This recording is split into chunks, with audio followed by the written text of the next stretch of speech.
My family excluded me from the holidays, then sent me a $61,300 bill. Some people say family is everything, but for me, family meant always being the one expected to fix everything. The one with the steady job, the stable apartment, the reliable car. The one who picked up the pieces when everyone else broke things and shrugged. My name is Naomi Carter.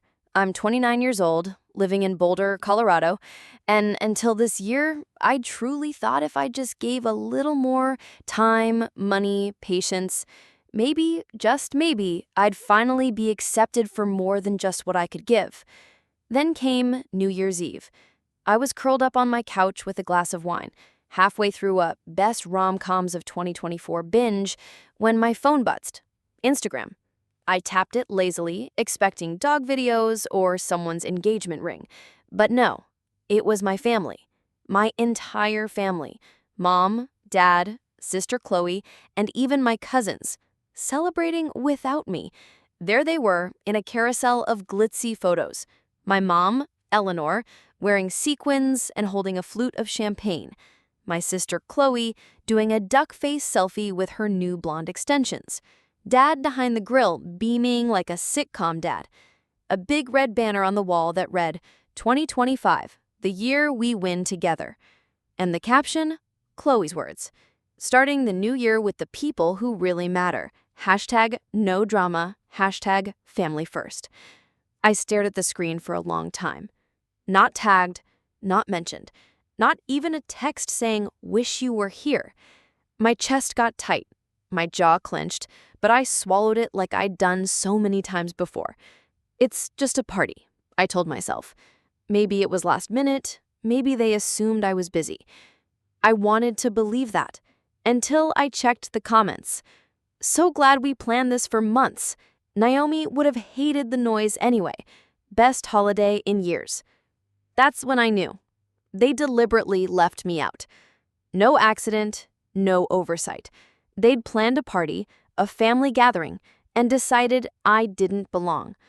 2 days later, while I was still trying to swallow the betrayal, I got a letter in the mail. Thick envelope, formal return address, Superior Auto Leasing, Boulder Branch. I opened it with mild curiosity, still groggy from lack of sleep. Inside, a billing statement, a lease agreement, a down payment record, monthly fees, total amount, $61,300, due in 30 days. For an Audi Q8 Prestige? I blinked. Wait, what? I don't drive an Audi. I never signed for one. I've never even been to this dealership.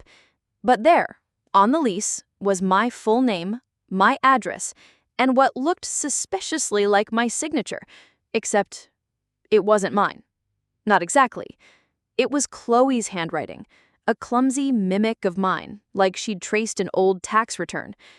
The dealership rep was polite when I called. Miss Carter, we verified everything through the application. Your phone, your email, even a voice confirmation. Your mother confirmed on the call. I felt sick. Excuse me? My mother? Yes, Eleanor Carter. She said you were co-signing on behalf of your sister Chloe, that it was a family arrangement. I sat in stunned silence. They'd done it behind my back. They stole my name, my credit, my trust, and they didn't even bother to ask. I called my mom. She answered with that cheerful tone she knows she's wrong but hopes you won't push it. Hey, sweetie, everything okay? I didn't play games. Did you co-sign a car lease in my name? Pause. Just for a second. Then she said, Oh, Naomi, don't be dramatic. Chloe needed a vehicle, something safe, reliable. She's got those job interviews, remember? You weren't answering your phone and you figured you could commit fraud. I cut in. It's not fraud, honey. It's family. That line, God, that line. They always used it when they wanted something for me, when they crossed boundaries, when they expected me to bend. But never when it came time to include me, never when I needed them. I didn't speak. I just hung up. For the first time in my life, I felt this electric buzz in my body, anger and clarity dancing like fire under my skin. They didn't just exclude me, they exploited me, and they expected me to smile and eat it. Again. The next morning, I checked my credit report. Sure enough, the lease had already hit. My score had dropped 48 points. I sat on the floor of my apartment, arms wrapped around my knees, and just let it all wash over me. The missed holidays, the fake forgiveness, the years of bailing them out, the lies. Then I opened my laptop, created a new folder, named it Justice, because this time, they picked the wrong daughter. If you're not following our channel, you might never see it again. But if you're subscribed and use the bell, congratulations! You'll always have access to the most interesting stories whenever you want to watch and listen. Growing up, I was the good one. Not the favorite, no. That was always Chloe, the sparkling screw-up with the big laugh and a talent for skating by. But I was the one they counted on, the reliable one. The one who didn't crash cars, get expelled, or vanish for weekends. I was their safety net, quietly catching every fall they didn't want to acknowledge. I thought I'd outgrown it. Until now. Until they forged my name and gifted my credit score to my sister like it was a holiday bonus. That night, I pulled out a notebook and started writing everything down. Not to be dramatic, just to remember. The favor file. Page 1, 2015. Chloe gets kicked out of her apartment. I wire $2,100. She says she'll pay me back in a month. She never does. 2016. Mom's car breaks down. I co-sign on the loan because Dad's credit is in the toilet. They stop making payments after 11 months. I cover the remaining balance, $6,300. 2017. Dad's investment opportunity turns into a multi-level marketing scam. He loses $3,500. I pay off the credit card to avoid family embarrassment. 2019. Chloe wants to go back to school. I front her $5,000 for tuition. She drops out halfway through the semester. 2021. Roof damage at their house. I Venmo $2,800. Find out later they used it for a trip to Nashville. And that wasn't even the worst of it. I was spiraling. So I called Maya, my best friend, and the only person who never treated me like an ATM. She answered on the first ring. Tell me everything. I did. No filters, no softening. When I finished, there was a long pause on the line. Then she said, Naomi, you realize this is abuse, right? That word stuck in my throat. Abuse? It felt too strong. But the more I sat with it, the more it fit. It wasn't physical, but it was persistent, manipulative, cruel in how it was always wrapped in love. Because what they loved was my usefulness, not me. The next step was damage control. I froze my credit, reported the Audi lease as fraud, filed a police report just in case this got uglier, and I had a bad feeling it would. Then I sent one single group email. Subject: formal notice. To my family, effective immediately, I will not be financially assisting anyone. Any further attempts to access my personal, financial, or credit information will result in legal action. Do not contact me unless through legal representation. Naomi Carter. My dad replied first. You're being dramatic. This is a family issue, not a courtroom problem. Chloe followed an hour later. You always act like you're better than us. You're not. You just have a God complex because you got a fancy job. And my mom? Silence. Until midnight. Then came one message. I don't know who you've become. That one hurt. Because I hadn't become anyone new. I just finally stopped playing the role they wrote for me. 2 days later, I found out Chloe had totaled the Audi. Drunk, no license, minor injuries, but the car? Gone. And they still expected me to pay the balance. I laughed out loud. For real, I couldn't help it. Because it was just so on brand. Burn it down and send Naomi the invoice. But not this time. This time, I was keeping the receipts. Before we go further, don't forget to like this story, hit subscribe, and tap the bell so you don't miss what happens next. You ever watch someone go from smug to stunned in 10 seconds flat? That's what I wanted. Not revenge, not even an apology, just that moment. The realization that I wasn't the punching bag anymore.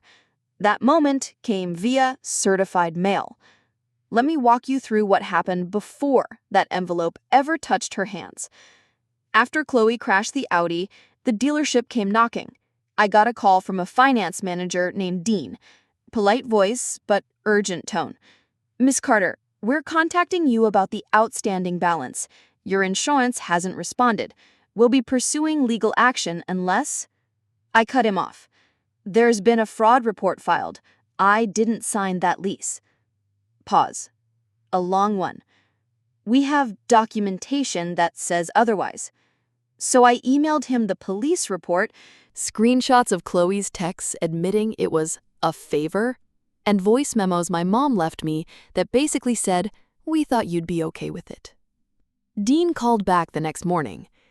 "This case, it's being escalated to our legal department." Translation? Oh shit. Maya and I drafted the cease and desist next. Okay, mostly Maya. She's not a lawyer, but she is ruthless and once sued her old landlord for $6,000 and won. It was sharp, precise, and terrifying. We mailed it to Chloe, certified. 1 copy to her condo, 1 to Mom's house, and just for fun, 1 to the dealership. To let them know this wasn't a misunderstanding, this was criminal. 3 days later, Chloe blew up my phone. "Chloe, are you serious right now?" Chloe, "You're going to ruin my life over a car?" Chloe, "It's called family." That word again.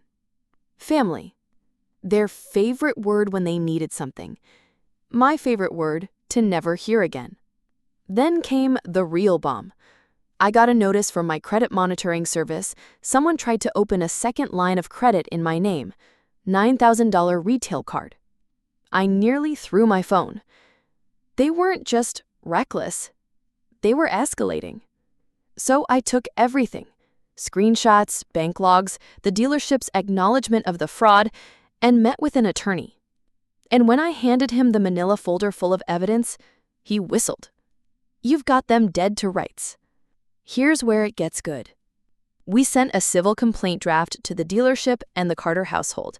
Not a filed lawsuit, not yet, but a preview. A trailer for the movie they didn't want to star in. 10 pages. Legal language. Terms like damages, coercion, and intentional infliction of emotional distress. The letter ended with, "This matter will be pursued through civil court if no action is taken to formally remove Miss Carter from all legal and financial liability." I included a deadline, 10 business days. Guess how long it took them to respond? 3. The dealership called first. "Dean again. We voided the lease under your name.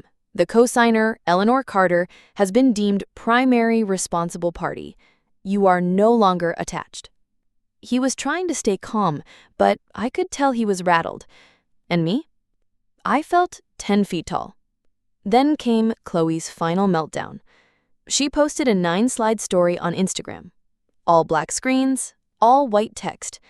"When your own blood turns on you." Naomi Carter is not who you think she is. Don't believe everything people say. Some people care more about credit scores than hearts.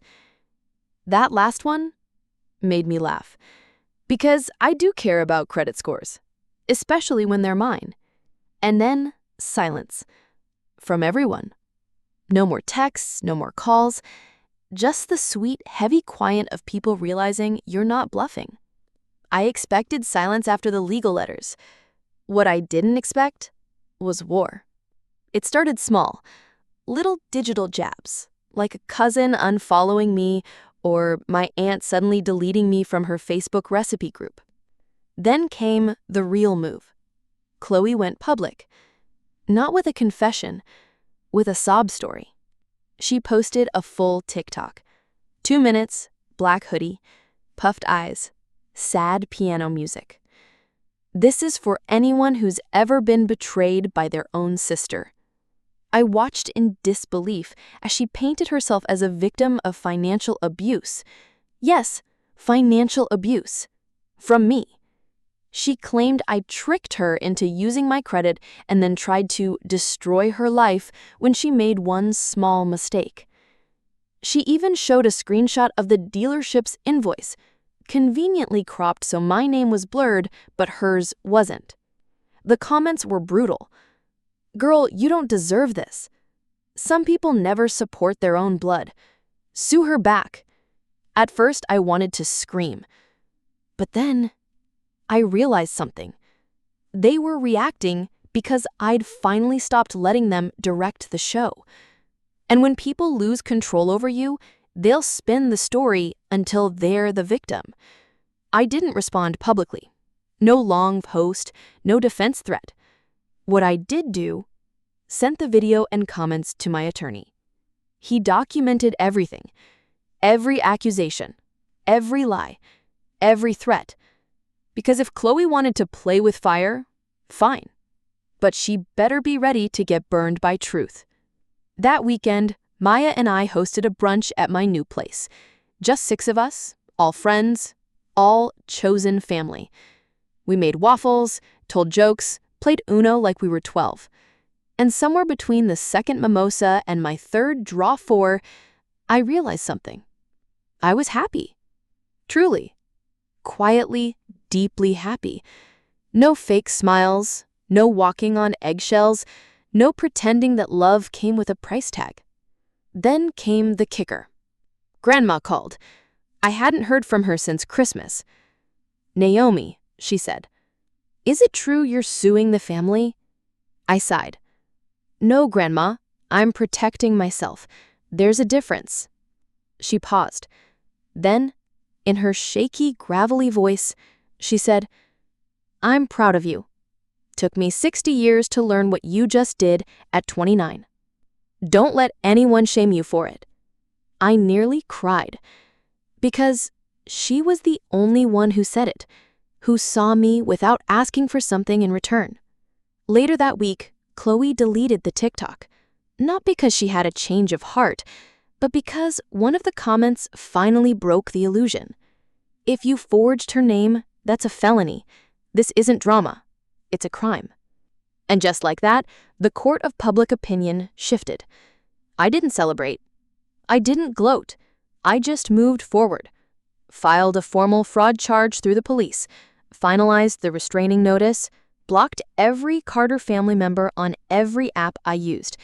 And then I ordered sushi, lit a candle, put on my favorite hoodie, and slept like I hadn't in years. They say revenge is a dish best served cold, but honestly, I didn't want revenge. I just wanted a receipt. Something that said, I saw everything. I remember. And I'm not cleaning up your mess anymore. So I made one, a literal invoice. I spent 2 days building it. Excel spreadsheet, labeled tabs, itemized charges. Naomi Carter, informal family contributions, 2015, 2025. Each line had the date, who it was for, the reason, the amount, whether it was ever repaid. Spoiler, it was not. Some of the entries looked like this: date, recipient, reason, amount, paid back, 03/27/2017, Chloe, credit card debt, $2,750, no. 8/04/2018, mom, dental surgery copay, $1,800, no. November 22, 2019, dad, bailout from failed business, $4,000, no. 2/15/2021, Chloe, rent shortfall for 3 months, $2,400, no. 10/11/2023, Chloe, emergency car repairs, $900, no. I added it all up. Total, $28,950. And then I printed it. on thick cream-colored cardstock, slid it into an envelope, wrote one sentence on a note card, and tucked it inside. Here is what I'm not carrying anymore. I didn't mail it. I left it on their porch. Quiet. Early, before the sun came up. Just a final drop-off. A symbolic act. They didn't call. They didn't text. They didn't deny it. They knew. That week, I changed my last name. Legally. It was my grandmother's maiden name, Ellis. Naomi Ellis. It felt weird at first, writing it, hearing it, but then it felt right. Like closing a chapter and starting one that didn't come with expectations and unpaid emotional tabs. A few days later, I got a package. No name, no card. Inside was the necklace I gave Chloe for her birthday 5 years ago. A tiny gold heart. And a sticky note. You were never the villain, just the one who got tired. I sat with that for a while, not because I forgave her, but because I finally forgave myself for staying as long as I did. On New Year's Day, I started a new tradition. I went to the mountains alone, hiked a trail I'd never tried, made it to the top, stood in the wind, breathed. No noise, no drama, no fake forgiveness or filtered photos. Just me. And that beautiful, unbearable quiet. The kind that doesn't come from being abandoned, but from finally letting go. You know what no one tells you about peace? It's quiet, yes, but it's also unfamiliar. Like moving into a new apartment where the walls don't creak and the air doesn't smell like the past. At first, I didn't trust it. Woke up every day expecting another fire to put out, a call, a bill, a betrayal. But after the name change, the legal detachment, and that final burning clean break, silence wasn't the enemy. It was my reward. I changed everything. My name, sure, to Ellis, after my grandmother who taught me how to survive storms, but also my phone number, email, mailing address. I closed old accounts that still had family ties, moved banks, even changed doctors. It felt drastic, I know, but it wasn't paranoia. It was clarity. For the first time in my adult life, I wasn't reachable by people who'd only ever used love as currency. I got into therapy, not because I was broken, but because I finally had the space to unpack the mess without someone banging on the door needing another loan or favor or second chance. My therapist, Dr. Kamal, said something in our second session that made me pause. He said, when someone learns they can only access you through pain, they'll try to keep you bleeding. And I realized that's exactly what my family did. They only reached for me when they needed saving, only praised me when I gave something up, only called me strong when I was silent. So I stopped bleeding for people who wouldn't even hand me a bandage. I redecorated my space too. Sold the couch Chloe once spilled wine on and never offered to clean. Got rid of the dishes I used at the last family dinner before they cut me out. Bought a new bed, queen-sized, plush, with pillows that I picked out. It was symbolic, sure, but it also meant this home is mine. No ghosts, no guilt, no crumbs of love I had to chase. Holidays rolled around again, my first solo winter season. No invites, no guilt trips, just me. And instead of mourning that, I made new traditions. Baked cookies for my neighbors, donated to a domestic abuse shelter, watched cheesy Christmas movies with Maya and Leah where families got messy but still hugged it out. I used to cry at those. Now, I laughed, because I realized those stories weren't mine, and that was okay. One night while cleaning out old boxes, I found a birthday card Chloe gave me years ago. Inside, her teenage handwriting read, "You're always there. I don't know how you do it. I love you." And I did cry then, not because I missed her, but because that version of her, the one who saw me, was gone long before the Audi, the lease, the lies. I wasn't grieving my family anymore. I was grieving the illusion of what I thought they were. Here's something else I learned. Family isn't loyalty. It's not debt. It's not a scoreboard of who gave what. It's choice. It's showing up without strings. It's making space for someone even when they say no. It's love that doesn't cost your identity. By March, my life looked completely different. I'd gotten a promotion at work, started attending a local poetry group, took a dance class, something I always wanted to do but never had time for. I even started seeing someone, a guy named Marcus, soft-spoken, smart, kind in a way that felt foreign. He didn't ask about my past, not at first. When I told him, he didn't flinch. He just said, "It sounds like you've already done the hardest part." And yeah, he wasn't wrong. I ran into one of my old cousins at the farmer's market. She looked awkward, said hi, then whispered, "They say you're not part of the family anymore." I smiled, calm. "That's because I'm not." She blinked. "Doesn't that hurt?" I shook my head. "No, because I found peace, and I'm not giving it back." Now, every morning I wake up and breathe. No drama, no panic, just coffee, sunlight, my playlist, a life that feels like mine. I'm not healing for them. I'm healing for me, because I earned that. Because I stayed too long, gave too much, and still, I chose myself. Naomi Carter died the day they sent me that $61,300 invoice for a car I didn't ask for and a party I wasn't invited to. Naomi Ellis was born the day I said enough. And this isn't the end of the story. It's just the first chapter I wrote for me. If this story touched you, share it with someone who needs to hear it too. Also, tell us in the comments, where are you watching from? What city and country? And have you or someone you know ever been through something like this?